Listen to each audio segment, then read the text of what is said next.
Le 15 novembre 2025, l'Hôtel de Ville de Paris a accueilli la deuxième édition de la conférence Diaspora et territoire, nouveaux axes de la coopération internationale.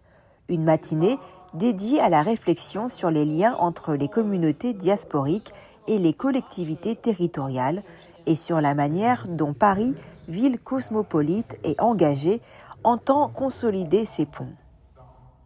Organisée en partenariat avec des réseaux majeurs comme l'Association internationale des maires francophones et Cité Unifrance, cette conférence a rassemblé élus, universitaires, acteurs culturels et représentants des diasporas.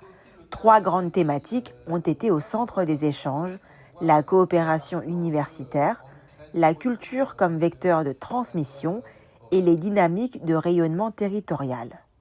En clôture, la maire de Paris, Anne Hidalgo, a rendu un hommage vibrant à la diversité qui fait la force de la capitale.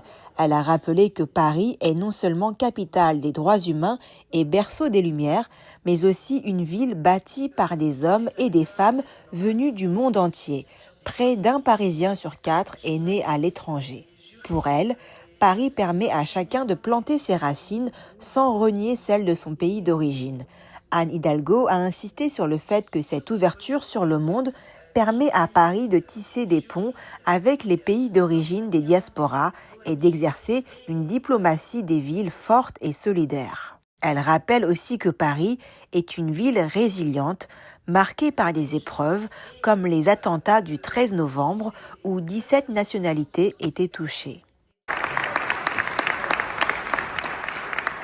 Ça a été le théâtre des nations, ça a été le théâtre où les arts traditionnels, qu'ils soient chinois, mais aussi venant d'autres pays d'Asie, mais aussi du continent africain et d'autres continents du monde, d'autres cultures, ont pu être présentés à nos compatriotes, on va dire français, mais au-delà même de nos compatriotes français, de toutes celles et ceux qui sont sur un territoire. Donc c'est ce mélange des cultures, cette connaissance des cultures de l'autre et ce partage qui fait partie à travers, donc au Théâtre de la Ville, de nos enjeux, le théâtre, la danse, la musique, donc la diversité des arts sur toutes leurs formes, qu'elles soient de la tradition au contemporain.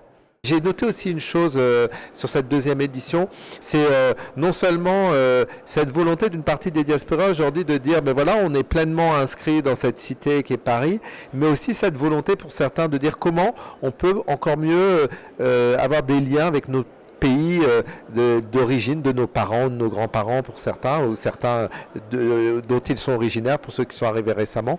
Et c'est ça qui est aussi fort, c'est aujourd'hui, on peut être les deux.